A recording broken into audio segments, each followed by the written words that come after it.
잠깐! 영상에 대한 질문 또는 이 마케터를 더 알고 싶다. 더보기란 혹은 고정 댓글 참고해주세요. 이름 그럼 끝난 거예요? 네. 이제 시작입니다. 이제 시작하는 거구나. 네. 네. 그렇습니다. 그러면 뭐 라이브 방송 시작해 볼까요? 네. 인사부터 네, 인사 할까요? 먼저 하시죠. 네. 네. 안녕하세요. AMPM 글로벌 마케터 이상민입니다. 네. 네, 안녕하십니까? AMPM 글로벌의 마케팅 컨설턴트 박성조입니다. 네. 네.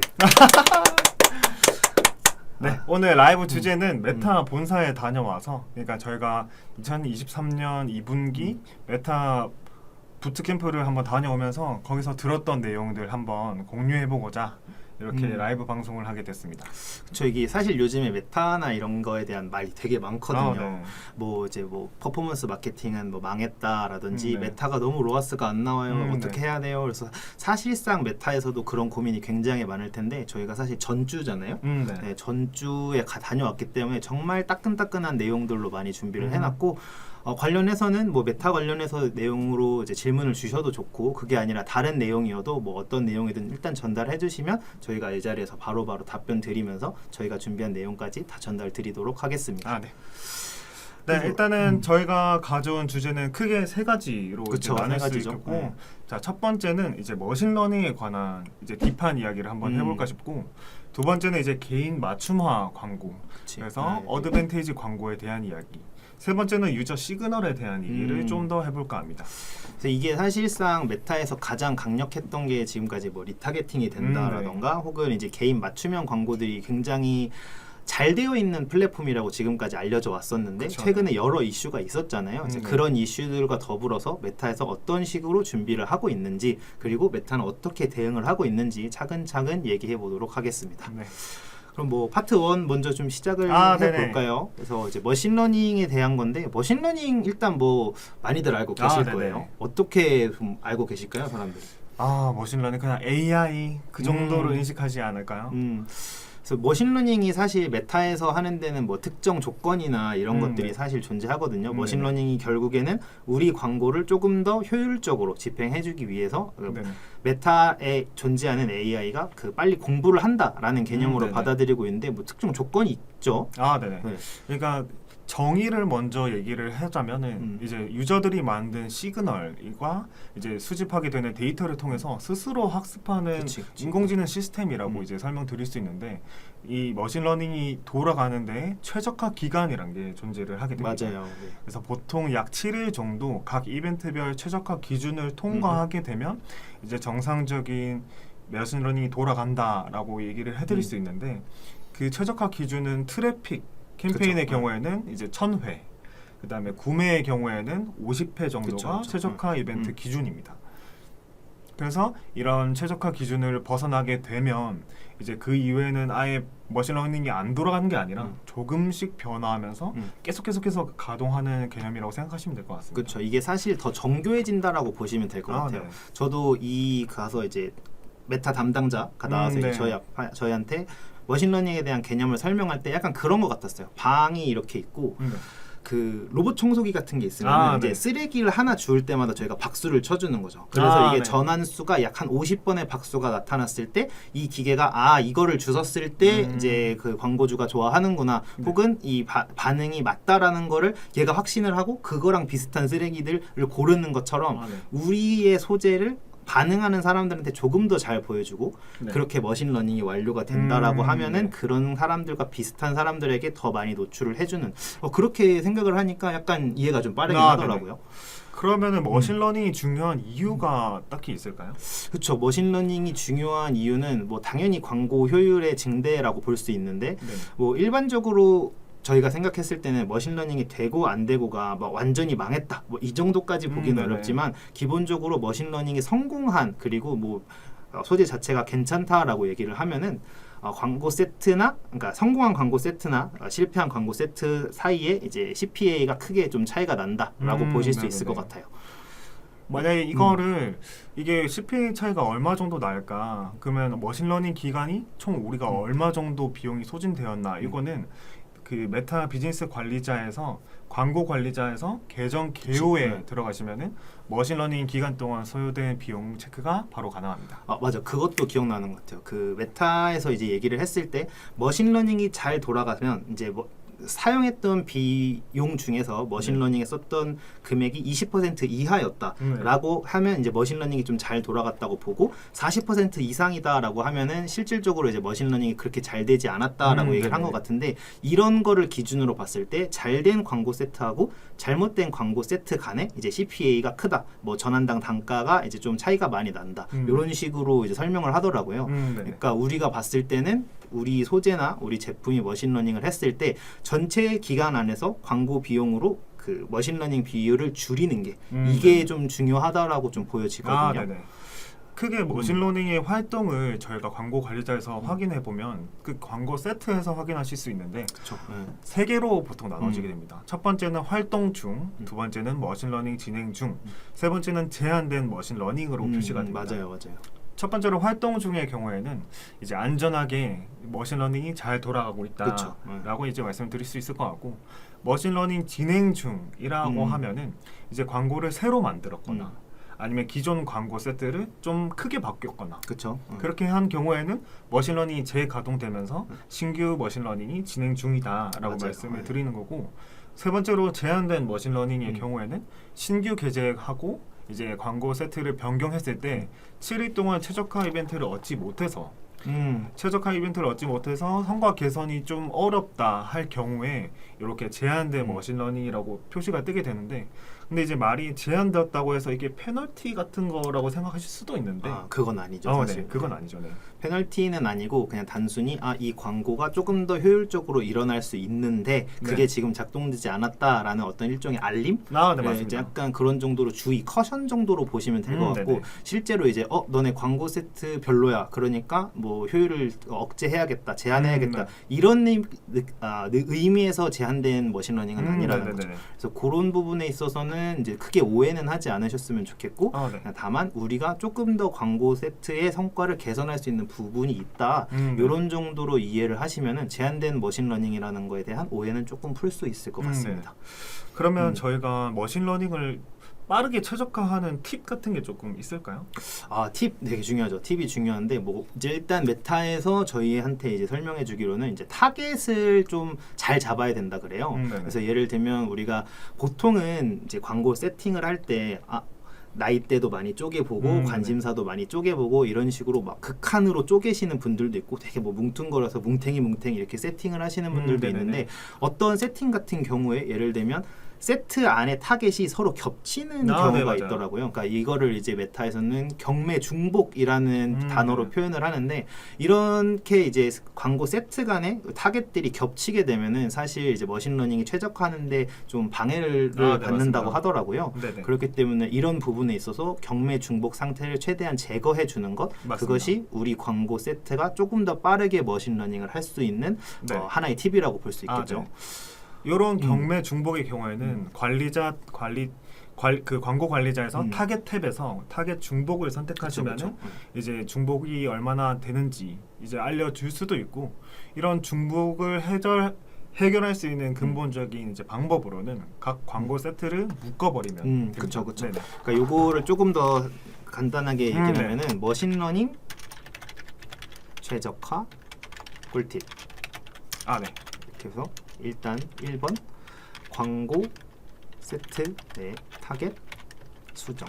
네, 맞습니다. 이거를 아까 표현했던 단어로 얘기를 하면 경매 중복 제거, 이렇게 표현하면 될 것 같아요. 그러니까 말씀드렸던 것처럼 광고 세트 간에 타겟이 중첩되다 보면 제가 적을게요. 네, 광고 세트 간에 중첩이 되다 보면 그런 부분에 있어서 우리 비즈니스 관리자 계정 혹은 이 광고 상태가 이제 머신러닝을 하는 데는 방해를 받을 수가 있다, 이런 식으로 정리를 하면 될 것 같고, 이걸 제거하면 조금 더 빨리 머신러닝이 될 수 있다, 이렇게 볼 수 있을 것 같습니다. 바로 두 번째 경우에는 이제 캠페인과 세트를 통합한다. 아, 그쵸. 이것도 네네. 중요하죠. 이거를 통합하는 게 왜 그러냐면 이제 보통 이제 메타의 경우에는 한 세트에다가 소재를 되게 많이 집어넣게 되면 그쵸. 그 중에서 가장 최적화되는 소재를 고르기 때문에 몇몇 소재들은 아예 노출이 안 되어 버리는 문제가 발생하게 됩니다. 아, 네네. 맞습니다. 네네. 이제 보통 마케터분들이 그런 점을 해결하시려고 세트와 소재를 1대1로 묶어서 세트를 여러 개, 또 수십 개 만들어 그렇기도 보는 하죠. 네. 이 계신데 네. 보통 그렇게 되면 이벤트 발생이 적다 보니까 머신러닝 최적화까지 기간이 좀 더 오래 걸리게 되는 문제가 바로 발생하게 됩니다. 바로 그런 문제들을 캠페인, 세트들을 몇 개를 통합을 해버리면 그렇죠. 이 점을 바로 해결을 해버릴 수 있습니다.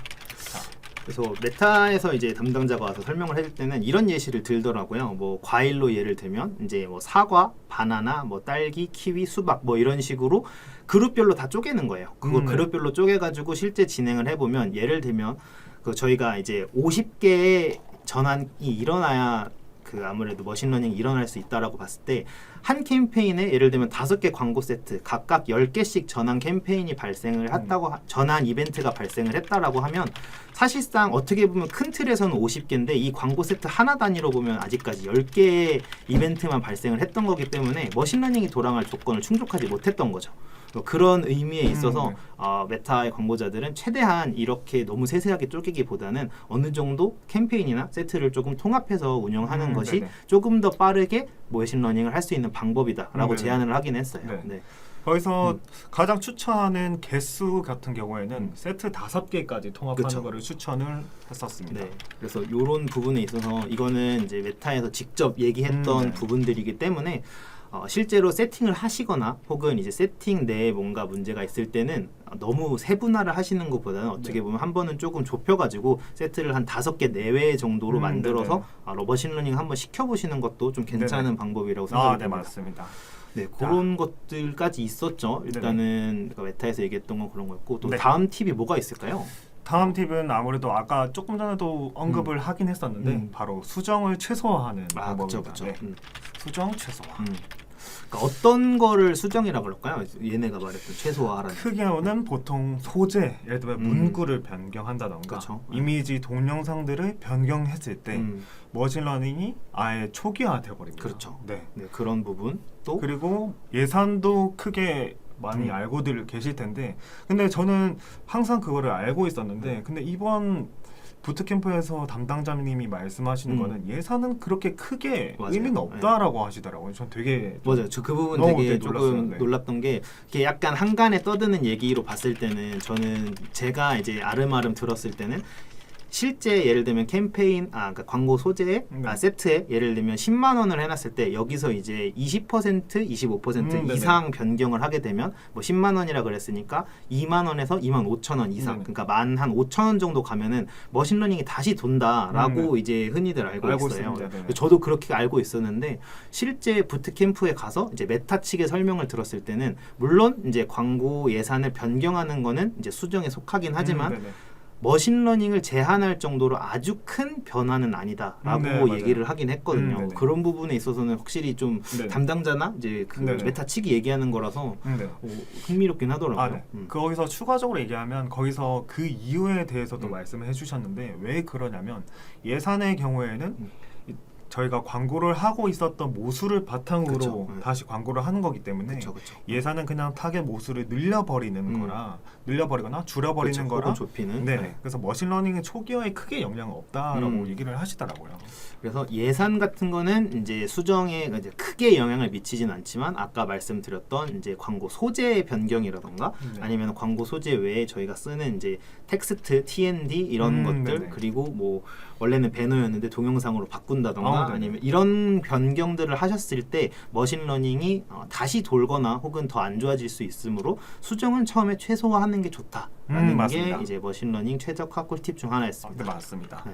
자, 네 번째도 있습니다. 그렇죠. 하나 더 있네요. 네. 이게 메타 측이긴 한데 저는 사실 약간 이 부분 긴가민가 하거든요. 이게 메타에서 얘기하는 거는 그 광고의 설정을 최대한 하지 말라는 거예요. 그러니까 제한을 최소화해라 라고 지금 얘기를 하고 있거든요. 그게 어떤 식으로 그쪽에서 표현을 하냐면 머신이 조금 더 이제 자율성이나 유동성을 가질 수 네네. 있게 그런 식으로 이제 기회를 줘야 된다. 머신한테 얘가 움직일 수 있는 공간을 줘야 된다. 그래서 설정을 최소한으로 하라 그랬거든요. 네네. 그래서 뭐 예를 들면 타겟이 너무 좁다. 네. 그러면 타겟을 조금 더 넓혀보는 거. 네. 그리고 이제 입찰가를 어떻게 뭐 설정을 다 한다던가 상한가 설정 이런 거보다는 그냥 최고 볼륨 입찰 이런 네네. 쪽으로 진행을 하라는 거. 또 이제 노출 위치를 예를 들면 나는 릴스만 할 거야, 나는 피드만 할 네. 거야 이런 것보다는 모든 위치를 하거나 최소한 몇 개였죠? 6개 정도였던 것 같습니다. 아, 네네. 최소한 6개의 광고 구자 이상을 클릭하는 게 그래도 우리가 머신러닝을 조금 더 빨리 시킬 수 있는 방법 중에 하나다라고 이제 메타 측에서는 얘기를 했어요. 네네. 그러니까 이게 저는 이 말을 믿기는 하는데 네. 조금 효율적인 측면에서 그러니까 사실상 우리가 돈이 정말 많아. 예를 들면 네. 하루에 뭐 한 메타에만 200, 하루에 200 네. 그러면 뭐 달에만 6천 뭐 6,000. 이렇게 쓸 수 있다. 네네. 그럼 사실상 그냥 소재만 던져놓고 얘가 그냥 알아서 머신러닝 네네네. 하게 만들어도 되는데 이게 뭐 기업이 크거나 작거나 상관없이 광고 예산은 항상 정해져 있잖아요. 네. 그게 그리고 문제죠. 메타에만 쓸 수 있는 금액이 한정적인데 이거를 저렇게 설정 제한을 최소화하는 게 네. 모두에게 통용되는 얘기인가? 그런 네. 부분에 있어서는 조금 맞아요. 의구심은 네네. 가져 있더라고요. 물론 쟤네가 하는 말이니까 네. 저는 틀렸다라고 말하진 네. 않는데 이게 상황에 맞춰서 네, 혹은 맞아요. 이제 어떤 기업의 뭐 광고 예산이나 어떤 특징에 맞춰가지고 저 부분은 네. 진짜 조금 어려운 것 같기는 해요. 그러니까 막 무작정 이거 메타에서 이렇게 얘기했으니까 우리 그냥 뭐 전부 논 타겟 아니면 네. 뭐 그냥 모든 시간 라이브 아니면 네네. 뭐 전 국민한테 다 라이브 이렇게 해서 해버리면은 이게 정말 우리가 얻을 수 있는 뭐 목표 로아스라던가 네. KPI를 달성할 수 있는가라는 부분에서는 조금 이제 의문이 들었던 우려가 되기도 네. 하고 그쵸? 요거는 구글에서도 똑같이 통용되는 말인데 구글에서 관찰 형태의 맞아요. 타겟팅 네, 있잖아요. 맞아요. 이제 아예 타겟을 다 풀어버리고 성과를 얻은 다음에 저희가 모수를 추려버리는 그거를 이제 저희가 관찰이라고 그쵸. 얘기를 하는데 네네네. 아마 이런 관찰 형태가 이제 메타에서 얘기하는 설정 제한 최소화인 그쵸. 것 같습니다. 아무래도 이거는 예산 문제가 있다 보니 모든 업체나 모든 브랜드에서 통용되는 그런 맞아요. 전략은 아닐 것 같고 이거는 진짜 가능하신 분들이라면 저렇게 일단 먼저 진행을 해보고 네네. 이제 타겟을 조금씩 좁혀가는 그런 식으로 네, 하시는 맞습니다. 것도 좋을 것 같고 네네. 뭐 저렇게 해서 계속 논 타겟으로 돌렸는데 이제 성과가 괜찮았다라고 하면은 진행하는 것도 방법이긴 하죠. 네네. 네, 근데 모두에게 통용되진 않을 수도 있다. 맞습니다. 상황상. 그래서 요렇게 좀 정리가 가능할 네. 것 같고 하나 질문을 만약 이렇게 던지실 수도 있을 것 같아요. 근데 이렇게 했는데도 머신러닝이 제한되었대요. 그러면 어떻게 해야 될까요? 라고 물어보면은 어떻게 답변을 드려야 될까요? 그렇게 만약에 이제 여쭤본다면 아마 메타 측은 이런 식으로 답변을 할 것 같아요. 예를 들면 이제 머신러닝이 우리가 정말 메타에서 하라는 대로 다 했는데도 이제 제한이 되었다. 더 적합한 환경으로 돌아가지 않는다라고 한다면 예산을 올리거나 아니면 예산을 올리지 못하는 경우 이제 더 자주 발생하는 상위 이벤트 예를 들면 이제 우리는 전환을 목적으로 전환 캠페인을 만들었었는데 전환이 이제 많이 일어나지가 않아가지고 아까 말씀드렸던 50건 정도가 있잖아요. 50건이 발생하기까지 너무 오래 걸리는 거예요. 한 달에 2번 전환 발생하고 이러면 사실 머신러닝이 이제 일어나기 쉽지가 않거든요. 그러면 예를 들면 뭐 회원 가입이라던가 링크 클릭이라던가 조금 더 발생하기 쉬운 그런 이벤트를 이제 목표로 두고 거기를 일단 먼저 최적화를 진행해보자. 그거를 머신러닝 시켜보자라는 게 아마 메타 측에서는 이런 식으로 답변할 것 같습니다. 네, 맞습니다.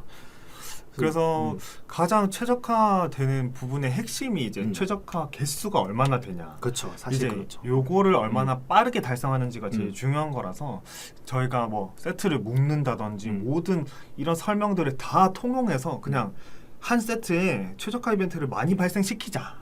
이게 그냥 궁극적인 목표고 이제 해결 방안인 것 같습니다. 네. 그래야 이제 머신러닝이 더 잘 되고 그로 인해서 우리가 다음 스텝을 이제 만들어가면 된다.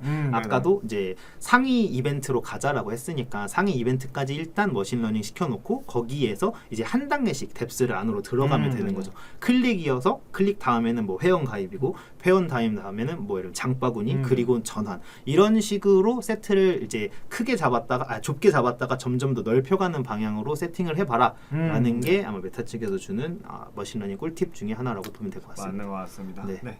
일단 파트 첫 번째로 이제 저희가 머신러닝에 대한 이야기를 나눠봤고 이제 머신러닝을 최적화하는 것이 가장 중요하다라고 그렇죠. 얘기했습니다.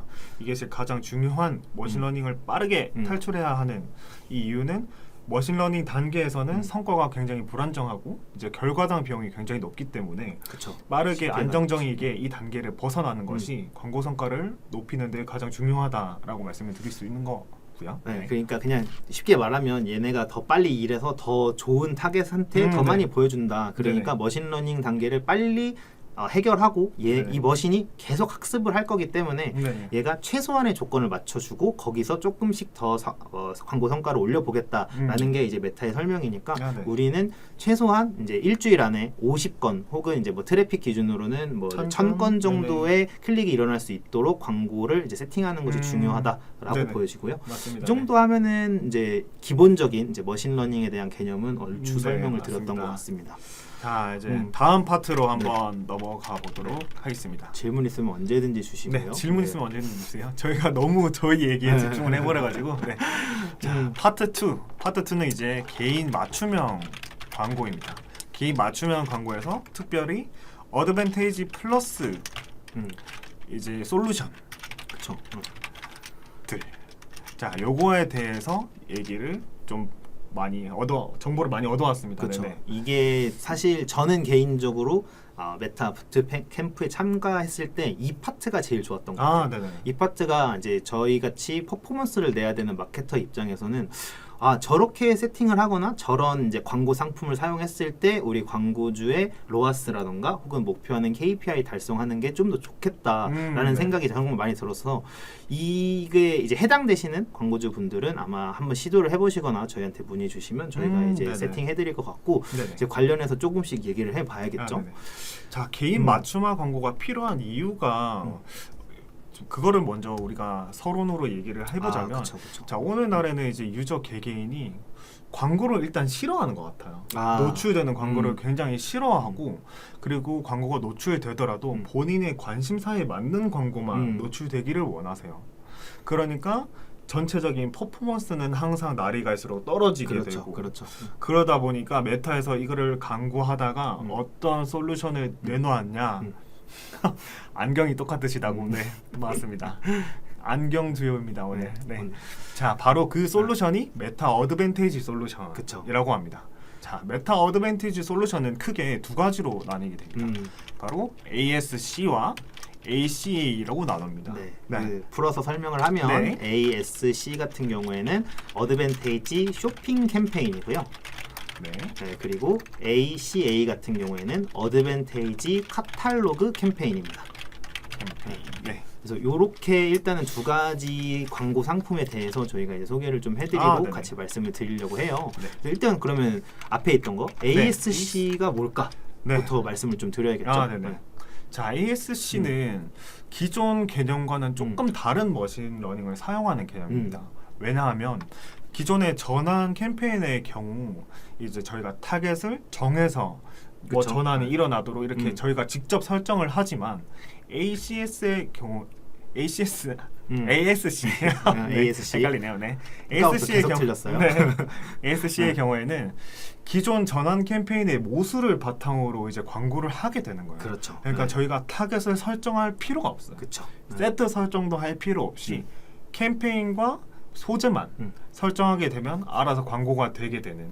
그러니까 아예 전환 캠페인의 머신러닝이 다른 아예 별개의 머신러닝이라고 생각하시면 될 것 같은데 그렇다면 이 머신러닝이 좀 더 좋은 개념이냐 좀 더 좋은 거냐 이렇게 따져버리면은 사실상 그게 크게 차이 나진 않아요.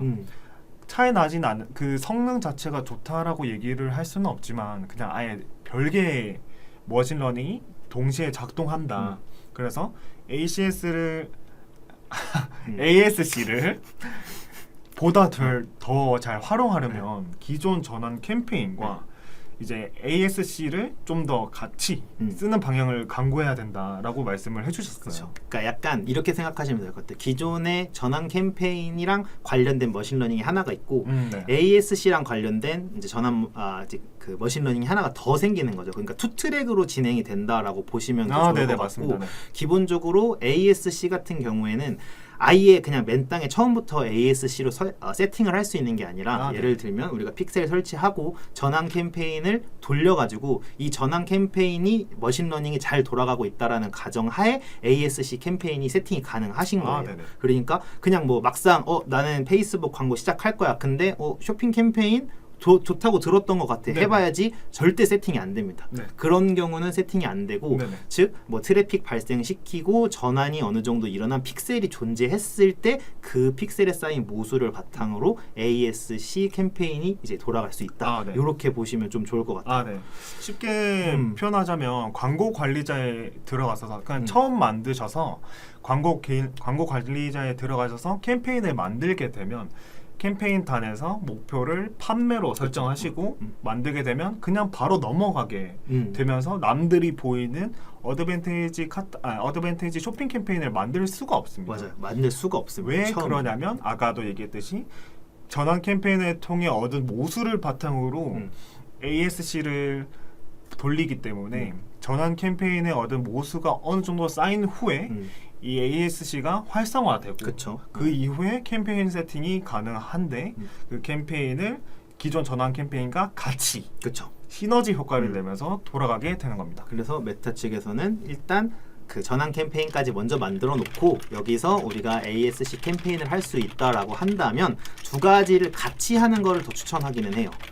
그래서 네. 그럴 때 두 이제 광고 세트 간에 이제 뭐 시너지 효과가 발생할 수 있어가지고 그런 식으로 광고를 집행하는 게 우리가 로아스를 조금이라도 더 상승시킬 수 있는 광고 전략이다라고 메타 측에서는 얘기를 하고 있고, 근데 이게 생각해보니까 우리가 ASC가 어떤 특징을 갖고 있는지는 설명을 네. ASC가 뭐야? 그게 뭐야? 그래서 일단 네네. 그걸 먼저 좀 설명을 드려야겠다. ASC가 뭐죠? ASC는 네. 어떤 아까 머신러닝이 이제 다른 개념이다라고 이제 설명을 해드렸는데 그쵸, 네. 이제 아까 기존 캠페인에 최소한의 정보를 바탕으로 150여 개의 광고 소재를 조합을 자동으로 테스트하고 가장 우수한 광고를 이제 노출시키는 개념이라고 그쵸, 생각하시면 될 것 같습니다. 그러니까 중요한 건 광고 소재가 150개는 있어야 된다. 네네, 네. 맞습니다. 그러니까 뭐 약간 그런 쪽에는 좀 잘 어울릴 것 같아요. 약간 의류 같은데 의류는 이제 아무래도 같은 옷이라도 찍기에 따라서는 소재가 2개, 3개, 4개 이렇게 식으로 나올 수도 있고 네네. 뭐 관광지 같은 경우에도 뭐 사진 같은 거를 뭐 예를 들면 베트남이지만 같은 베트남이어도 어디 뭐 호치민 어디 뭐 이런 식으로 뭐 이렇게 해서 광고 소재가 150개가 넘어가는 상황에서 좀 세팅한다 그러면 이제 CPC라던가 로아스를 조금 더 올릴 수 있는 광고 캠페인이다 이렇게 보시면 될 것 같고, 또 다른 특징이 하나 더 있죠. 네. 어떤 게 있을까요? 그러니까 이제 이게 세팅을 하다 보면은 우리가 그 기존에는 보통 전환 캠페인 같은 걸 세팅을 하면은 저희가 이제 어떤 사람들에게 보여줄 건지 범위를 설정하잖아요. 그러니까 예를 들면 뭐 나이는 어디, 그리고 뭐 연령대는 어디. 이게 똑같은 말이구나. 연령대는 어디, 성별은 어디, 그리고 노출고 계제는 지면 어디. 이런 식으로 우리가 뭐 30대 여성, 뭐 인스타그램 어디, 릴스 이런 식으로 정하는데 ASC 캠페인은 기본적으로 이런 제한을 거의 다 해제하는 거예요. 네, 맞습니다. 거의 다 해제해서 이거를 왜 푸냐면 이미 그 픽셀에 담겨 있는 기존 모수들이 있기 때문에 이 사람들 이 정보를 가지고 얘네가 다시 머신러닝을 하는 거거든요. 그래서 이 정보들을 가지고 구매 전환이나 혹은 이제 뭐 반응할 확률이 높은 사람들한테 보여주는 거기 때문에 ASC 같은 경우에는 제한을 두지 마라. 그런 또 다른 특징이 있긴 하죠. 그게 가장 핵심이었던 것 같습니다. 맞아요. 저는 이 부분에서 되게 놀랐죠. 얘네가 전환 캠페인 한 다음에 여기서 한 번 더 머신러닝을 할 수 있는 방법이 있다. 근데 그거는 기존에 있었던 모수를 바탕으로 진행하기 때문에 제한을 아예 그냥 다 풀어버려라고 하는 게 이제 ASC 핵심이거든요. 그래서 그런 정도는 한번 생각을 좀 같이 해보시면서 우리가 소재가 150개는 되는지 뭐 모수가 충분히 쌓여 있는지 이런 것들을 보면서 저 캠페인 한번 해봐야겠다 한번 생각해 보시면 좋을 것 같긴 해요. 관련해서 뭐 어떤 팁 이런 게 있을까요? 일단 저희가 상품을 이제 온라인으로 판매한다고 가정했을 때는 보통 제품과 서비스의 형태로 나뉘게 되잖아요. 그렇죠. 그러면 보통 서비스, 그러니까 저희가 쉽게 DB라고 말한 것들을 ASC를 돌릴 수 있을까요? 라는 질문은 저희가 대답은 그건 아닙니다. 그렇죠. DB로는 ASC를 돌릴 수 없습니다. 그런 부분. 왜냐하면 커머스에 해당하는 부분이라서 쇼핑, 말 그대로 쇼핑에 해당하는 맞아요. 캠페인이기 때문에 그 점은 사용하실 수 없을 것 같습니다. 네. 그래서 그 부분 한번 체크해 주시면 될 것 같고 네네. 그러면 ASC가 이제 기존 전환 캠페인 보수로 하는 이런 광고였다라고 하면은 하나 더 있죠. 우리가 소개시켜 드려야 될 네, 하나 더 상품이. 있습니다. 네, 뭐였죠? 바로 그게 ACA. ACA 는 캠페인. 네. 어드밴티지 플러스 카탈로그 음. 캠페인입니다. 네. 이거를 잠시만요. 네. ACA. 자, ACA는 어드밴티지 카탈로그 캠페인인데 어드밴티지 카탈로그 캠페인은 ASC와는 좀 많이 다릅니다. 조금 네네. 달라요. 일단은 ACA의 경우에는 기존 ACS는 왜 자꾸 들려? 네. ASC는 타겟을 선택할 수 없다라고 네. 얘기를 했는데 ACA는 반대로 타겟을 선택할 수 있습니다. 맞아요. 그리고 사전 준비가 필요하게 됩니다. 조금 많이 필요하죠. 네. 사전 준비가 필요하다. 어떤 사전 준비가 있을까요? 자, 바로 그 첫 번째는 바로 카탈로그를 만들어야 합니다. 맞아요. 네. 카탈로그를 이제 광고 관리자 내부에서 커머스 관리자라는 부분이 있습니다. 그래서 커머스 관리자에 들어가셔서 카탈로그 생성을 하셔야 합니다. 카탈로그 생성을 네. 하셔야 됩니다. 그래서 카탈로그를 생성을 하신 후에 그 다음에 우리 몰에서 상품들을 가져와야 합니다. 그쵸. 네. 상품 등록을 해야 됩니다. 자, 상품 등록을 할 때 방법은 되게 여러 가지가 있습니다. 첫 번째는 뭐 수동으로 가져오는 방법도 있고요. 자기가 다 기입하시면 네. 된다는 얘기예요. 일일이 하나하나 네. 엑셀에 해가지고 네. 다 정리하시면 된다라는 얘기고. 이태리 장인이 한 땀 한 땀 하듯이 그렇게 맞아. 하시는 방법도 있는데 그거는 광고 품목수가 가장 적을 때나 해당하는 얘기지만 1000개, 10,000개씩 해당하는 몰에서는 그렇게 하실 수는 없겠죠. 사실상 불가능하죠. 맞습니다. 그래서 여러 방법이 더 있는데 두 번째는 파트너사를 통한 방법이 있습니다. 예를 들면 뭐가 있을까요? 근데 파트너사를 통하기인데 이게 사실상 국내 파트너사는 거의 많이 없어가지고 맞아요. 사실상 이거를 파트너사를 통하는 방법은 많이 없으실 거예요. 하지만 그 파트너사들 중에서도 임대형 호스팅사의 경우는 가능합니다.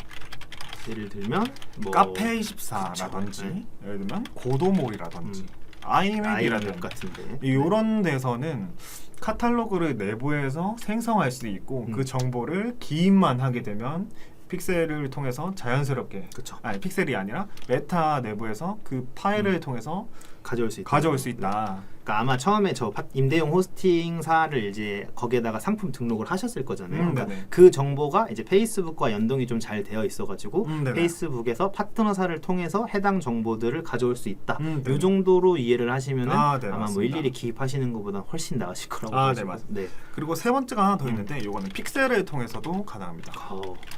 그 방법이 따로 있나요?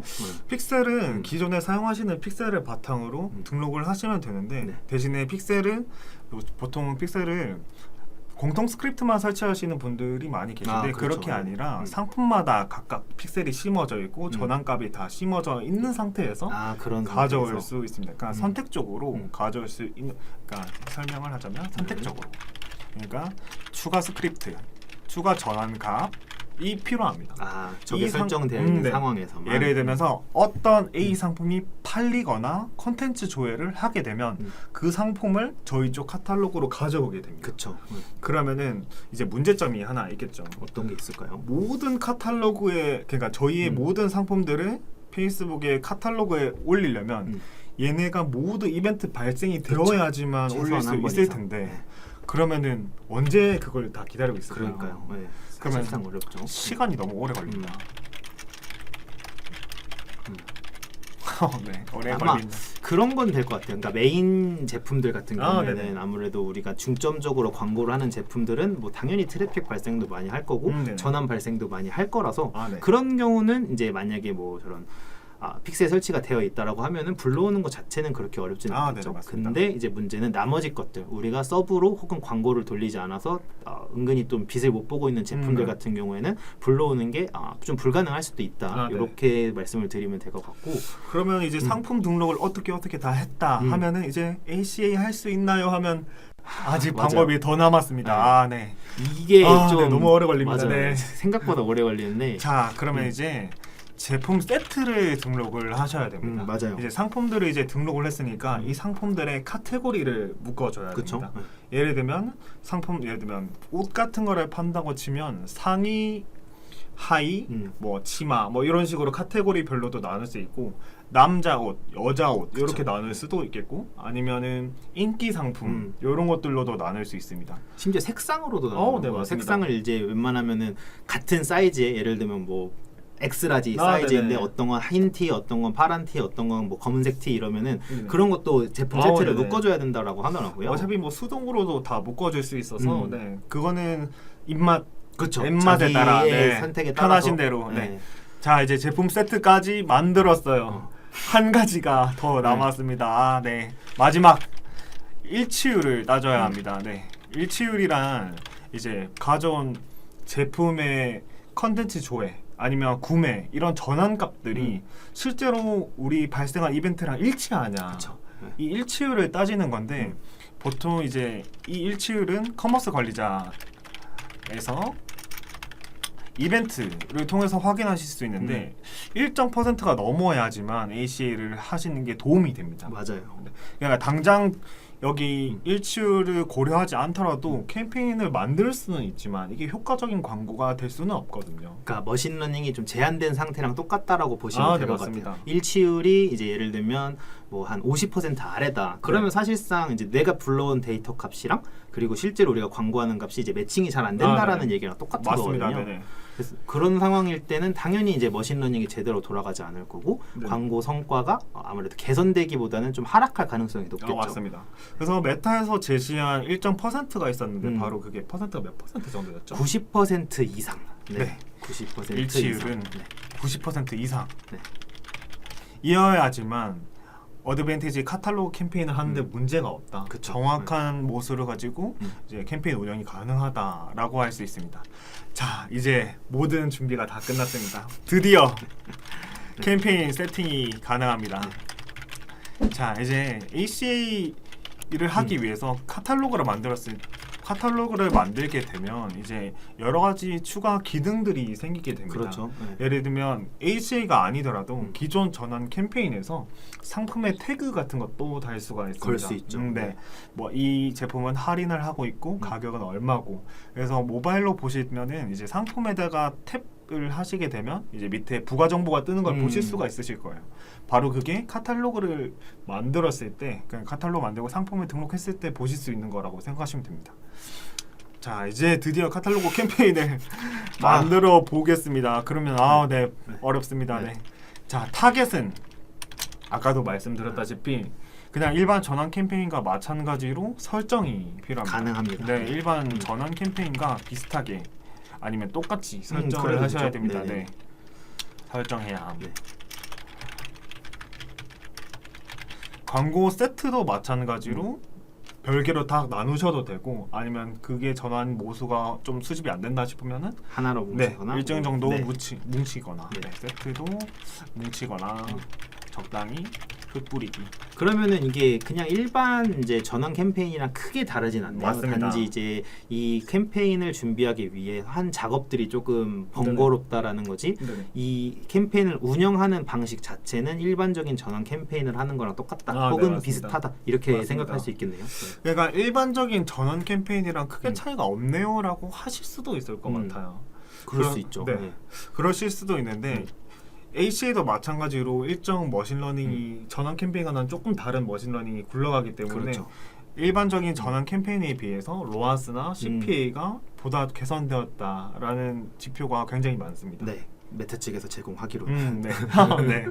그래서 이제 아마 그냥 일반적으로 저희가 지금 전환에 대해서 문제가 많이 발생을 하고 있고 실질적으로 로아스가 떨어지고 있기 때문에 메타 측에서는 이런 식의 방법들을 이제 계속 제안을 드리는 네, 거거든요. 맞습니다. 그래서 이런 방법들이 있고 이런 방법을 통해서 그러니까 광고 이제 상품을 통해서 광고 성과를 올릴 수 있으니까 한번 시도해 보세요라고 이제 메타 측에서 네네. 제안하는 내용이라고 보시면 될 것 같고요. 네네. 그래서 이제 ASC 캠페인하고 ACA 캠페인 두 가지에 대해서 설명을 좀 드렸는데 네네. 이게 사실 그 좀 비주얼하게 우리가 이 캠페인은 어떤 식으로 노출이 되고 이런 것까지 준비를 해서 보여드리면 좀 더 좋았긴 했겠지만 네네. 사실상 준비가 거기까지 하기는 좀 힘든 부분이 있어서 네. 뭐 궁금하시다면 개인적으로 문의를 주시면 저희가 네. 이제 세팅이나 이제 실제로 라이브하는 것까지 하도록 하겠습니다. 네. 편하게 이메일이나 전화나 음. 아무거나 편하신 걸로 컨택하시면 저희가 답변 드리도록 하겠습니다. 네, 그렇게 주시면 될 것 같고 뭐 ACA 혹은 ASC 캠페인 관련해서 뭐 문의나 이런 거는 방금 들었던 것처럼 주시면 되고 따로 질문이 없다라고 하시면 이제 저희가 준비한 마지막 파트, 파트로. 마지막 파트 가보도록 하겠습니다. 네. 이게 이제 진짜 메타에서 제일 힘쓴 것 같은 부분이기는 맞습니다. 해요. 네네. 방금 전에는 사실상 로아스를 끌어올리기 위해서 광고주들한테 이거 한번 해보세요라고 이제 메타에서 제안을 한 내용이라면 이 파트는 사실 메타가 스스로 너무 힘든 상황이기 때문에 네네. 이런 방법을 고안해냈다. 이렇게 음. 이제 자기네들은 2024년 이후를 준비하고 있다라는 내용이거든요. 어떤 내용이죠, 이게? 바로 이제 유저 시그널에 대한 이해라고 음. 생각하시면 될 것 같습니다. 왜 시그널의 종류에는 일단 첫 번째로 웹에서는 픽셀이란 걸 사용하게 되죠. iOS에 대한 얘기도 바로 이 파트 네. 3에 포함되어 있는 거라 바로 이 부분도 설명 그쵸. 천천히 여기서 드리도록 이제 하겠습니다. 바로 나올 네네. 내용입니다. 자, 아까 웹에서는 픽셀이란 거를 네. 사용했다라고 설명을 드렸습니다. iOS 바로 설명드릴게요. 잠시 기다리세요. 네. 모바일에서는 바로 SDK라는 거를 사용하게 됩니다. 그렇죠. 자, 그리고 여기서 추가적인 비장의 무기가 하나가 있습니다. 요거는 이제 밑으로 밑에 가서 설명을 드리도록 하겠습니다. 네. 자, 먼저 픽셀에 대한 이야기를 해보겠습니다. 자, 이제 웹에서 이제 광고를 운영할 때 가장 중요한 포인트가 있지 않습니까? 그렇죠. 그죠. 그 포인트는 이제 누가 내 고객인지, 그러니까 우리의 잠재 고객인지를 그쵸. 판별하고 그 고객한테만 광고를 노출하고 그리고 그 광고가 효과적이었는지 판단을 해야 되는 거죠. 그렇죠. 그게 퍼포먼스 마케터로서 해야 할 일인데 따라서 이제 그 고객이 누군지를 알려면 그리고 지금 뭐 하고 있는지를 알아야 이제 광고 성과를 높일 수 있기 때문에 그것을 아는 것이 굉장히 중요하다라고 그렇죠. 이제 설명을 드릴 겁니다. 이런 고객 시그널들은 자, 이거를 제가 웹, 모바일, 나머지 뭐 하나로 표현을 해봤지만 크게 온 사이트. 자, 시그널은 첫 번째 온 사이트, 그리고 두 번째는 오프 사이트, 세 번째는 오프라인으로 표현을 할 수가 있습니다. 네. 자, 첫 번째 온 사이트는 이제 뭘까요? 사이트는 이제 기본적으로 이제 메타 어플 안에서 일어나는 발생하는 어떤 상호작용을 이제 메타에서 수집한 자료들이거든요. 그래서 온사이트 시그널이라고 하면 메타 어플, 뭐 페이스북, 인스타그램, 메신저 이런 데 안에서 발생했던 데이터들을 의미한다고 보시면 되고 네, 맞습니다. 자, 그러면은 오프라인은 뭐가 될까요? 제가 두 번째는 좀 건너뛰고 설명을 해드릴게요. 네. 오프라인은 말 그대로 그냥 오프라인에서 발생하는 이벤트입니다. 맞아요. 예를 들면 저희가 뭐 백화점에서 몇 마디 긁었다, 아니면은 뭐 그 매장에서 멤버십 가입을 하고 뭐 적립을 했다. 그쵸. 이런 오프라인에서 이벤트, 뭐 예를 들면 적립, 매장 방문, 결제 정보가 되겠네요. 자, 그리고 가장 메타에서 이번에 핵심적으로 얘기했었던 오프사이트. 자, 오프사이트는 뭐냐면 우리 메타 어플 외부, 그치. 저희 자사몰, 자사 어플 요런 거에서 발생한 데이터를 가지고 오는 거. 그쵸. 바로 그게 오프사이트입니다. 그러니까 메타 어플 외 면서 자사몰 그리고 자사 어플에서 가져온 데이터를 바탕으로 저희가 추적하는 겁니다.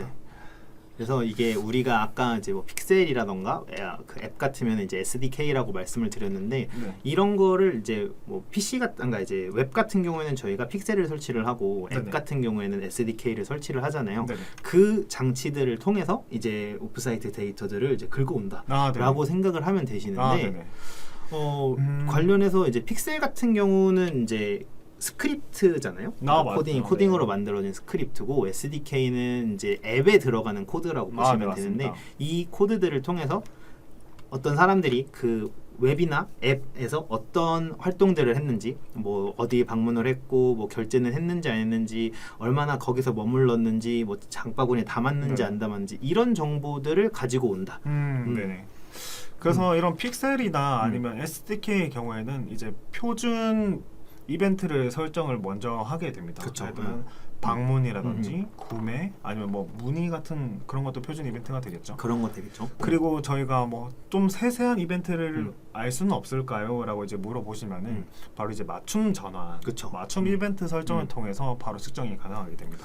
그래서 이제 그 여기서 조금 방금 질문 들어왔던 이제 iOS 관련된 얘기를 조금 네. 해보자면 네네. 이게 iOS가 이제 14였나요? 네, 제가 정확히 정확하게 네. 14.5입니다. 14.5죠. 네. 그러니까 iOS 14.5 버전에서 업데이트가 되기 시작하면서 외부로 개인정보 유출하는 것을 애플에서 아예 차단을 하려고 했어요. 그래서 뭐 그 비하인드 스토리라 그러면 애플도 자체적인 광고를 한다고 하더라고요. 네네, 그러니까 맞습니다. 자기네들이 이제 개인 맞춤화 정보를 그 통해서 이제 이용하겠다. 광고를 해야 되는데 메타 니네가 왜 해? 약간 그쵸. 그런 의미로 이제 제한을 둔다라고 해가지고 네. 4.5 업데이트 이후로는 애플을 쓰시는 분들의 정보를 얻기가 굉장히 힘들었어요. 맞습니다. 그렇기 때문에 뭐 리타게팅이라던가 유사 타겟팅이라던가 이런 것들이 많이 무너졌고 맞습니다. 그런 의미에서 로아스도 많이 이제 떨어지게 된 거죠. 맞습니다. 그래서 이런 것들에 대해서 이제 SDK를 설치해도 애플에서는 이제 맞습니다. 계속 차단을 해버리니까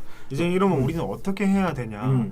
그리고 조금 더 좀 정확하게 설명을 하자면 이제 옵트아웃이라는 이제 기능을 설치를 했습니다. 그쵸. 이게 뭐냐면 앱에서 추적을 하는 것을 금지하는 것을 기본 값으로 두게 되면서 이제 뭐 앱에서 뭔가 정보를 제공하려면 이용자가 동의를 해야만 이제 다른 사람들한테 다른 광고주 분들에게 정보 제공이 된다. 그러니까 보통 웬만하면 안 하시겠죠. 그렇죠. 잘 안 하기는 한다고 하더라고요. 그러면은 우리가 아니라 메타가 그러면 메타는 도대체 어떻게 대응했을까? 이게 여기가 메타가 정말 고심한 부분이긴 하죠. 맞습니다. 그래서 메타 같은 경우에는 이 이제 어쨌든 애플도 하나의 예시고 사실 구글도 그렇게 얘기를 했잖아요. 네. 2024년부터 쿠키 제공을 하지 않겠다. 네. 그러니까 결국에는 메타에서 외부에서 가지고 올 수 있는 정보들을 가지고 올 수가 없으니까 메타에서 자체적인 자구책을 내놓은 거죠. 그래서 그것 중에 하나가 바로 이제 전환 API라는 것을 이제 메타가 실행을 하려고 하고 있고 지금 이미 사실은 하고 있고 이거를 조금 더 공격적으로 집행을 할 예정이라고 합니다. 자, 다시 설명을 하자면 자, 메타가 이런 옵트아웃이나 아니면 구글의 쿠키 제한 이런 그쵸. 것들을 이제 전환 API라는 걸로 이제 보겠다 하는데 이런 전환 API의 상위 개념이 하나가 있습니다. 그렇죠. 이제 ME라고 하는 상위 개념입니다. 이 개념은 어떤 개념이냐면 이제 모수들을 이제 저희가 확보를 하는데 이 모수를 확보한 데이터를 지연을 시킵니다. 익명성을 보장하고 지연시켜서 발송하게 되면서 사실상 이런 정확한 데이터를 뭉뚱긴다고 해야 될까요? 좀 뭐라 해야 될까? 흩뿌린다 해야 그렇죠. 될까요? 그러니까 이게 실시간으로 예전에는 데이터가 전송이 돼서 네. 예를 들면 누가 구매를 했으면 이 사람이 나이는 뭐고 성별은 뭐고 네네. 뭐를 샀고 이런 것들에 대한 데이터를 실시간으로 받아볼 수 있었다라고 한다면 방금 얘기했던 저 상위 개념에서는 이것들을 일부러 이틀 3일 동안 지연시키는 거예요. 그럼 그 사이 그동안 이 데이터들이 쌓여 있을 거고 이걸 이제 2, 3일 후에 전달을 함으로써 대충 누가 뭐를 샀는지를 알 수 없게 만드는 그런 개념이라고 보시면 되고요. 하지만 정확한 모수 그러니까 어차피 그룹 단위로 보면 몇 명이 이걸 구매했고 그쵸? 몇 명이 이걸 받고 그 그룹의 성질은 뭐 여성인지 나이대는 어느 정도인지 그 정도만 알면 그렇죠. 충분히 가능하고 그리고 심지어 이런 방법들이 애플의 개인정보 보안 그 규정을 준수하는 거라 그렇죠. 바로 메타는 이 ME를 통해서 이제 애플의 이런 법칙, 애플의 애플 규제. 그리고 구글에 대한 규제를 이제 잠시만요. 설명이 안 돼요. 애플 플러스 구글의 너무 늦은 시간에 했구나 우리가. 밥을 아직 못 먹어서 이걸 하게 됩니다. 네. 그러니까 다시 말씀드리면 이제 전환 API라는 거를 이제 설치를 유도를 하고 있어요. 메타 네, 측에서는. 맞습니다. 네. 메타 측에서는 광고주들이 자기네 웹사이트나 혹은 자기네 앱에 저 전환 API, 쟤네는 전환 이제 컨버전이라고 하죠. 그래서 캐피라고 하더라고요. 그래서 캐피를 설치를 함으로써 로우 데이터를 우리가 직접 가져오겠다. 로우 데이터를 직접 가져오는 대신에 아까 말씀드렸던 어떤 데이터를 일부러 지연해서 보내는 방식으로 해서 개인 정보들을 완벽하게 수집하는 것을 근절하고 그런 식으로 이제 자기네들이 로우 데이터를 해서 조금 더 정교한 마케팅을 하겠다라는 게 사실 이번 메타가 이번에 저희를 불렀던 이유 중에 하나라고 보여지거든요. 사실상 꼼수죠. 뭐 어떻게 보면은 그런 것 같아요. 왜냐면은 이게 개인 정보라는 게 엄청 이슈가 됐기 때문에 뭐 애플도 자기네 어떤 이유가 있긴 했겠지만 개인 정보에 대한 가치의 중요성이 높아지면서 애플은 그러면 우리는 반출을 하지 않겠다라고 얘기를 한 거고 구글도 마찬가지로 우리가 방대한 데이터베이스가 있지만 이걸 이용한 서드 파티 이제 광고를 못하게 하겠다. 이게 결국엔 다 개인 정보에 관한 이슈에서 출발을 한 건데 메타는 조금 변칙적으로 움직여가지고 그러면 우리가 로우 데이터 자체는 직접 가져가는데 이거를 조금 안전하고 그리고 이제 암호화해서 그래서 그냥 계략적으로 피상적인 정보만 광고주들에게 전달하겠다라는 방식으로 이제 메타는 그래서 우리의 광고 효율은 앞으로도 좋아질 거다가 메타 측 주장이었어요. 그러니까 구글 크롬이 당장 다음 달부터 쿠키 수집을 중단하고 그쵸. 2024년부터는 쿠키 사용을 아예 전면 중단하게 되면서 이제 서드 파티 데이터에 대한 문제가 굉장히 화두가 됐었죠. 이슈가 됐고 퍼포먼스 마케팅은 이제 망한 게 아닌가.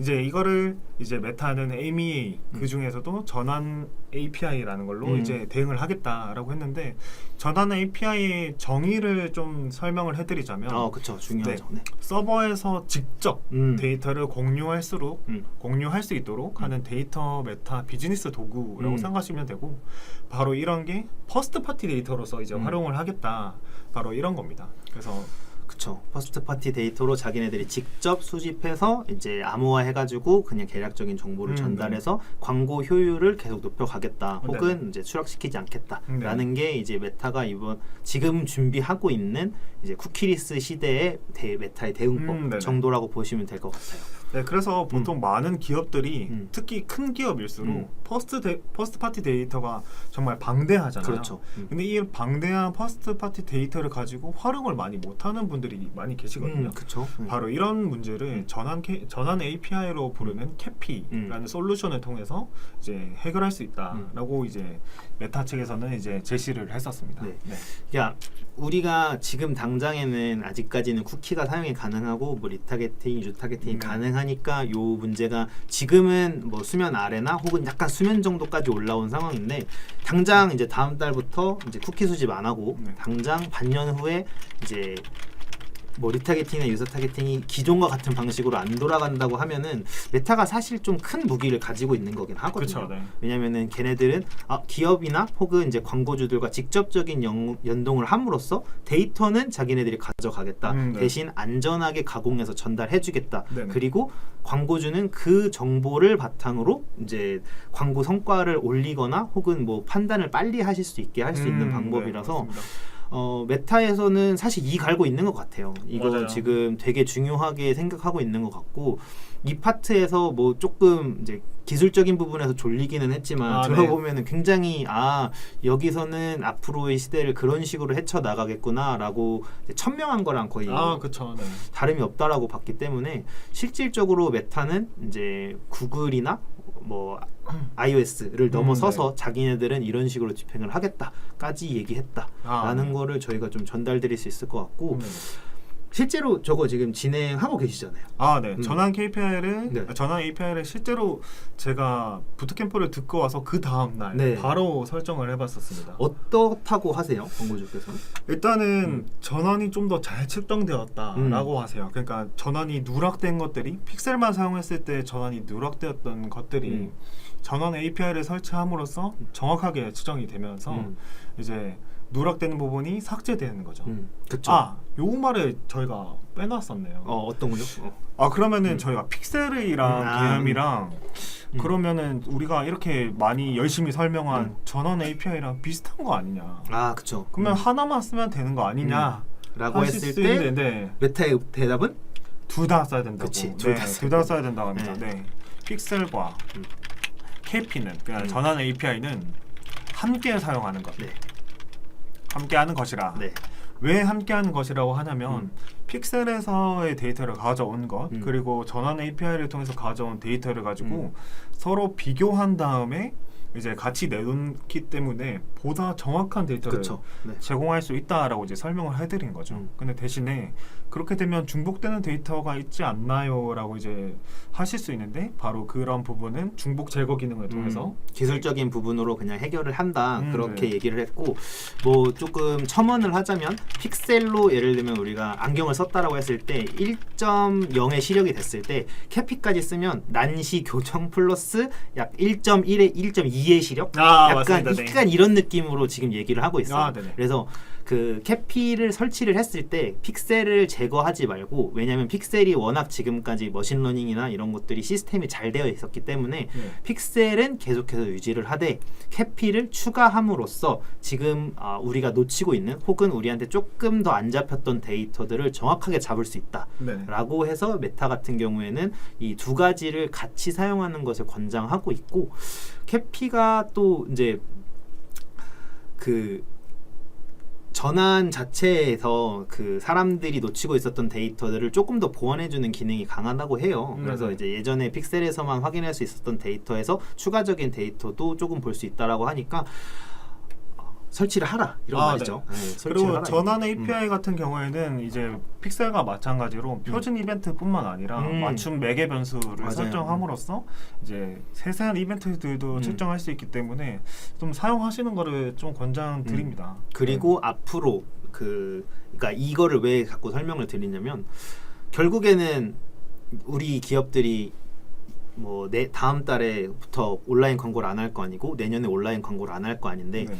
사실상 구글에서 어떤 정책을 내느냐가 또 중요하긴 하겠지만 이제 앞으로는 서드 파티를 활용한 데이터 이제 퍼포먼스가 좀 어려울 것 같아요. 그러면은 우리가 정말 많은 매체가 있는데 뭐 검색 광고는 개념이 완전히 다르니까 그건 검색하시는 분들의 니즈에 따라 움직이는 거지만 이런 식으로 우리가 DA 보여주는 광고를 했을 때 최대한 효과를 올리려면 이런 데이터들이 존재해야 하는데 캐피랑 픽셀을 같이 설치하심으로써 지금의 로아스보다 뭐 상승시키거나 최소한 후퇴하지 않는 방향으로 가야 된다라는 게 메타의 설명이고 저희도 앞으로 그런 방향으로 움직여야 뭐 리타게팅이나 유사 타겟팅 같은 게 가능하지 않을까. 맞습니다. 네. 네. 지금까지 저희만 좀 떠든 게 아닌가 싶긴 사실 한데. 좀 기술적인 내용이 많긴 했어요. 네. 좀 재미없을 수도 네. 있을 것 같네요. 네. 근데 이게 그 생각보다 좀 많이 고민을 해봐야 될 부분이 네. 우리는 이제 저희야 이제 마케팅을 업으로 하고 살아가는 사람들이지만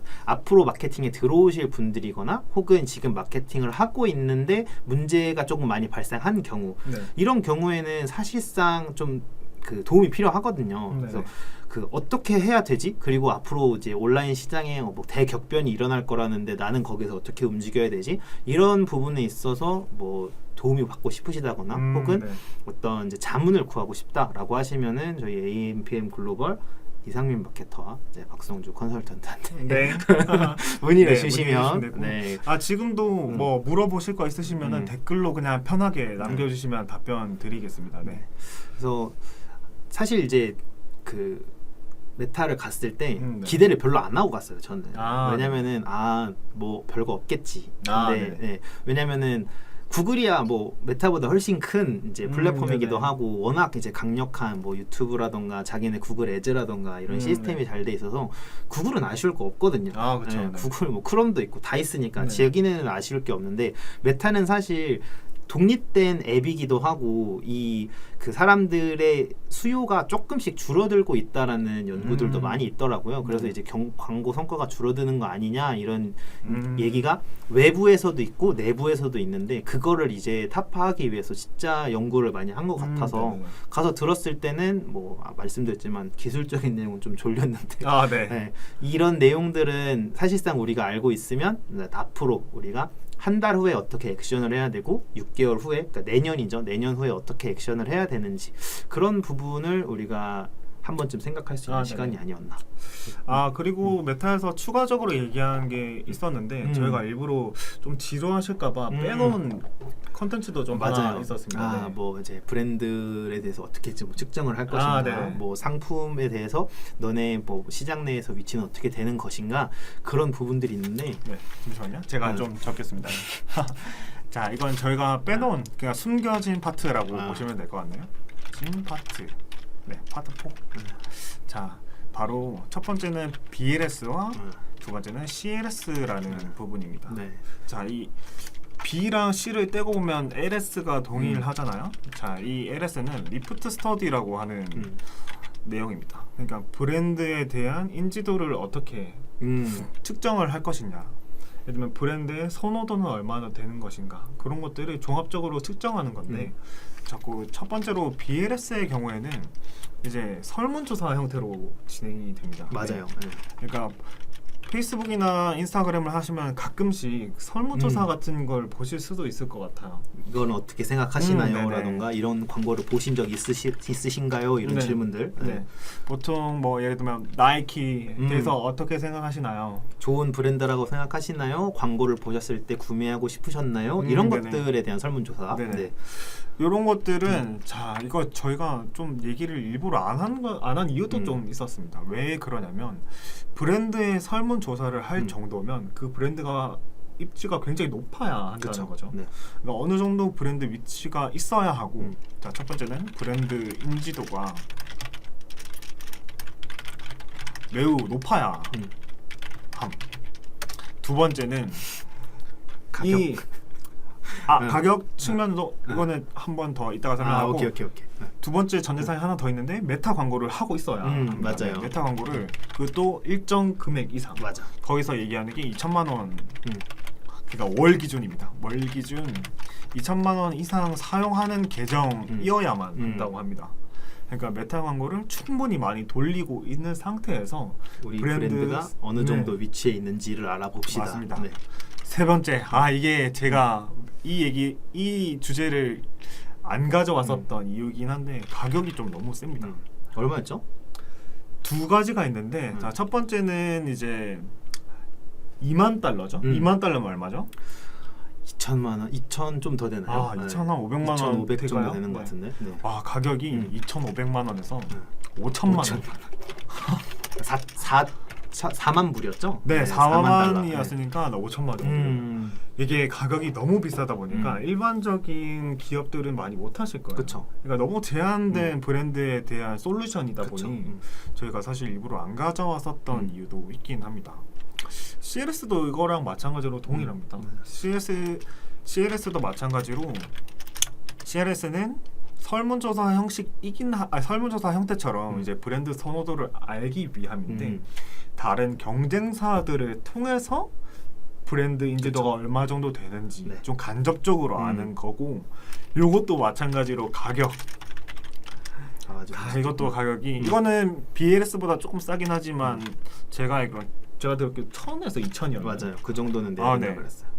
그러니까 너무 비싸니까 일반적인 그냥 기업에서 그러니까 물론 메타 광고를 많이 하시겠지만 그래도 우리가 저 정도까지 해야 되나 하는 정도의 수준의 가격이었던 거예요. 그러니까 가성비가 그렇게 좋지 못하다. 그러니까 정말 큰 업체, 그러니까 완전 초대기업에서 우리 브랜드 인지도를 파악하고 브랜드 방향성을 잡아가는데 좀 괜찮은 솔루션이라고 생각은 드지만 이제 일반적인 기업에서 많은 기업에서 대중적으로 진행을 하시기에는 사실상 가격적인 측면에서도 부담이 되고 그리고 얻을 수 있는 솔루션이 그 인사이트가 지금도 계속 발전하고 있다라고 하지만 이제 아직까지는 좀 단편적인 그 네네. 데이터에서 조금 심화된 내용이기 때문에 네네. 저런 것들은 이제 조금 더 추후에 보완이 되고 가격이 조금 기술이 발달하면 보통 가격은 떨어지니까 네네. 그래서 그럴 때는 한 분 정도 좀 추천을 드릴 수 있을 것 네. 같아요.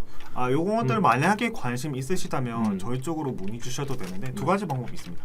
저희 쪽으로 문의를 주시거나 아니면 메타 본사에 직접적으로 물어보셔도 됩니다. 그래도 되죠. 여기서부터는 담당자를 배정 받으셔서 하시면 됩니다. 음. 근데 이거는 뭐 알아서 하시고 음. 네. 만약에 저희 쪽으로 문의 주시면 네. 저희가 친절히 그쵸. 답변 드리겠지만 저희는 담당자 있거든요. 네. 본사 만약에 관심 있으시다면 음. 담당자한테 한번 물어보시는 것도 맞아요. 나쁘지 않을 것 같습니다. 네. 이게 아무래도 아까 뭐 보셨지만 월에 2천 정도 이상 이제 광고를 해야 되는 상황인데 그렇게 한다 그러면 보통은 이제 담당자가 붙는다고 해요. 그러니까 네네. 워낙 적은 금액을 돌리시는 게 아니기 때문에 네네. 그래서 그렇게 되면 아마 내부적으로 컨택 포인트가 분명히 있으실 거고 만약에 없어도 그러니까 누군가는 받았지만 모르시는 걸 수도 있어요. 아, 맞습니다. 그래서 아마 특히 뭐 아예 없는 경우에 담당자를 배정 굳이 받아서 하는 게 아니라 담당자를 배정 받을 정도면 이미 브랜드 인지도가 그렇죠. 적지 않은 거죠. 그렇죠. 그 경우에 해야 되지 않을까 음. 싶어요. 그러니까 먼저 물어보는 게 아니라 한번 해볼래? 그건 아니고 제의가 먼저 네. 온다면 네. 그제서야 고려. 고려해요. 그치. 네. 아 진짜 고려. 하는 게 아니라 네. 네. 저희가 똑같이 말했네요. 네. 음. 고려해야 네. 된다.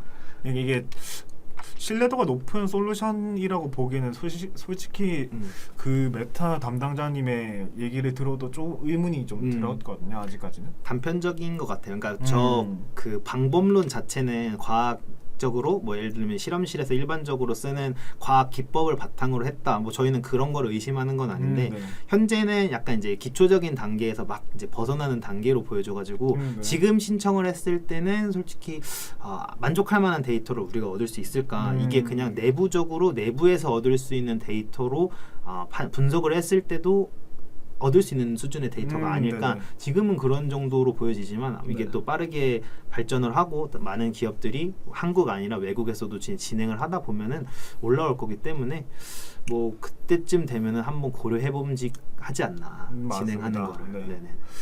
그래서 저희가 일부러 안 가져왔었던 이유가 있는 거죠. 네. 자, 이건 그냥 지금 머릿속에서 지워버리시는 게 네, 맞아요. 마음 편할 것 같습니다. 네. 그래서 파트 3까지 네. 네, 파트 1에서 파트 1 자, 파트 1 네. 머신러닝부터 그렇죠. 머신러닝. 제가 복기를 해보자면 파트 네. 1에서 저희가 머신러닝에 대해서 한번 그쵸. 배웠었죠. 머신러닝이 무엇인지, 머신러닝을 빠르게 해야 하려면 어떻게 해야 되는지 네네. 그런 것들을 설명했었고 파트 2에서는 이제 개인 맞춤화 광고. 네, 개인 맞춤화 광고. 네. 거기서 네. ACS, 그렇죠. ASC. 쓰면 입하고 손이 달라. 너무 헷갈리네요. 네. 네. ASC, 네, ACA 네. 네, 했었고 그래서 자 이- 파트 3 그리고 유저 시그널의 이해.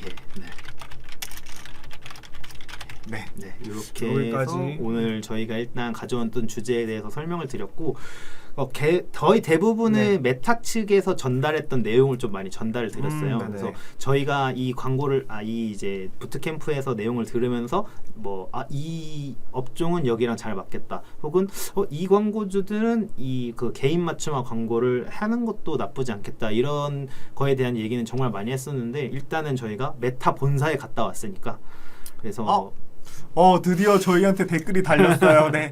오늘 방송 나중에 볼 수 있을까요?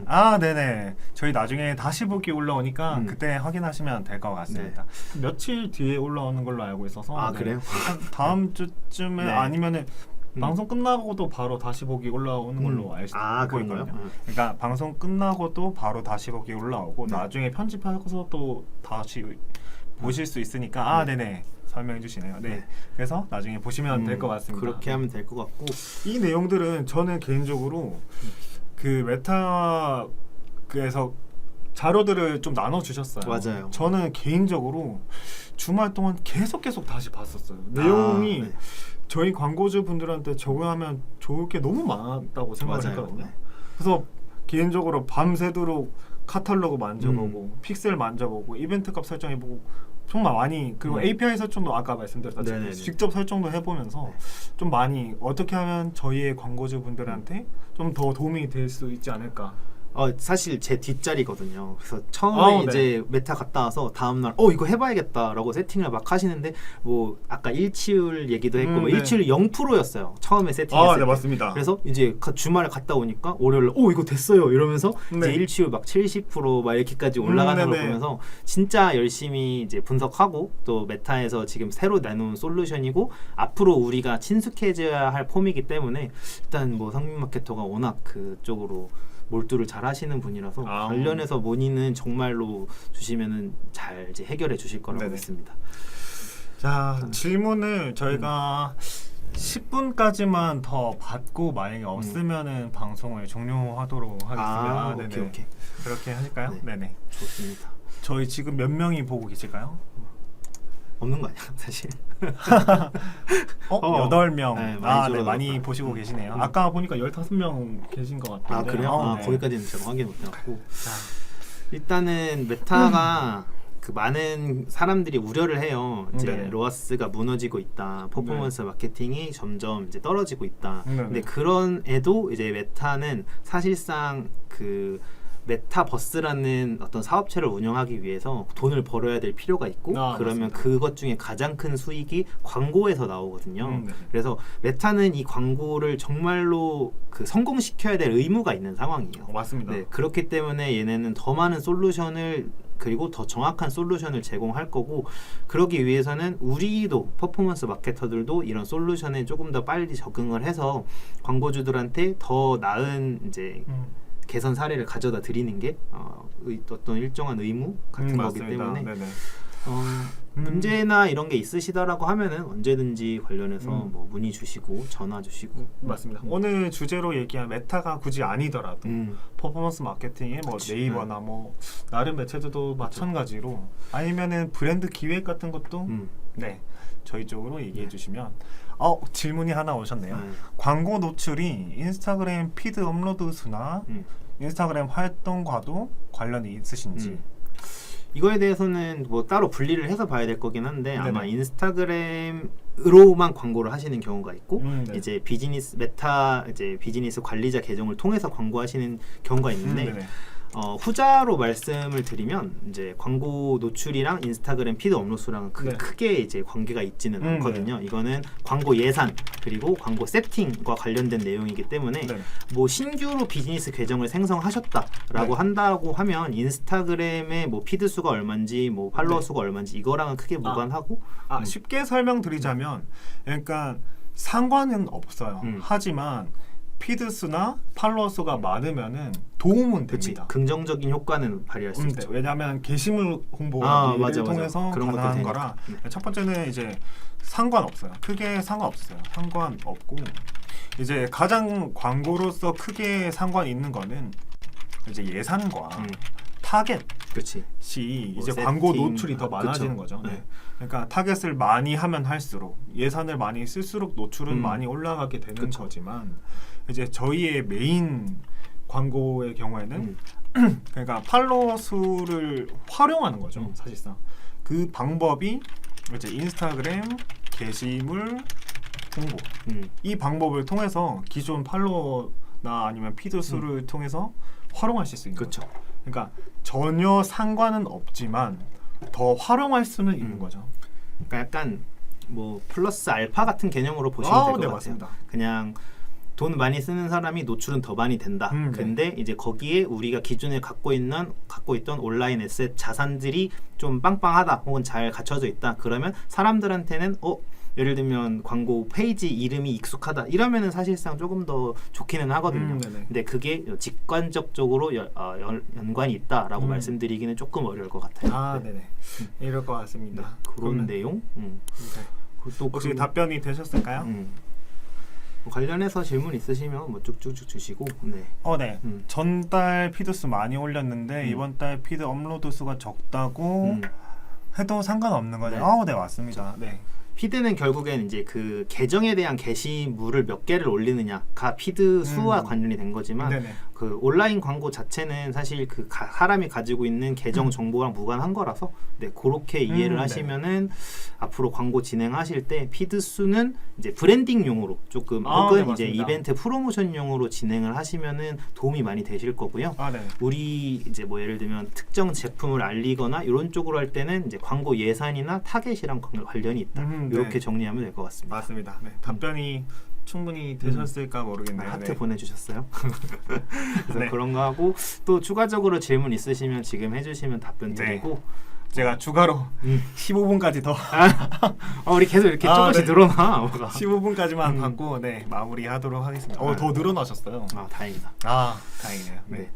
어쨌든 그 메타 광고가 사실상 이제 DA 광고 중에서는 굉장히 강력한 그 효율을 내고 있어요. 왜냐하면 네. 아시다시피 이제 보통 인스타그램이나 페이스북은 핸드폰으로 많이 보시잖아요. 이제 네네. 화면이 작은데 그 안에 소재가 거의 한 개, 뭐 위아래로 조금씩 잘린다 그래도 뭐 1.2개 정도밖에 안 들어가기 때문에 네네. 사람들이 봤을 때 그 흡입력이 엄청난 플랫폼이거든요. 맞습니다. 네. 그러다 보니까 아무래도 다른 DA 광고, 예를 들면 뭐 네이버 GFA가 될 수도 있고 뭐 구글 뭐 GDN이라던가 이런 게 될 수 있는데 사실상 화면 자체에 차지하는 비중을 보면 그렇게 크진 않거든요. 네. 뭐 작은 거는 한 7% 되는 것도 있고 큰 거는 한 20%. 근데 이제 말씀드렸다시피 메타 같은 경우에는 화면에서 차지하는 비율이 거의 뭐 한 70%까지도 되기 때문에 우리가 사람들 눈앞에 바로 그냥 그 전단지를 갖다 들이대는 효과를 내는 거예요. 그러다 보니 이제 다른 DA 광고에 비해서는 확실히 좀 뭐 브랜딩이라던가 전환해서 분명히 좀 긍정적인 시그널을 만들어내기 좋은 매체다. 맞습니다. 이 정도로는 설명을 드릴 수 있을 것 맞습니다. 같아요. 네. 나름 매력적인 문제가 많긴 하지만 문제가 많은 만큼 그만큼 매력적이다라고 얘기를 그쵸. 할 수 있을 것 같아요. 그렇게 이해해도 충분히 괜찮은 매체긴 하죠. 자, 없으면 이제 마무리하도록 하겠습니다. 네, 저희는 이제 AMPM 글로벌의 네, 저는 컨설팅 4팀 이상민 마케터고요. 네, 저는 박성주 마케터였습니다. 네, 감사합니다. 네. 시청해 주셔서 감사합니다. 뭐야 유튜버야. 네, 감사합니다. 네. 네.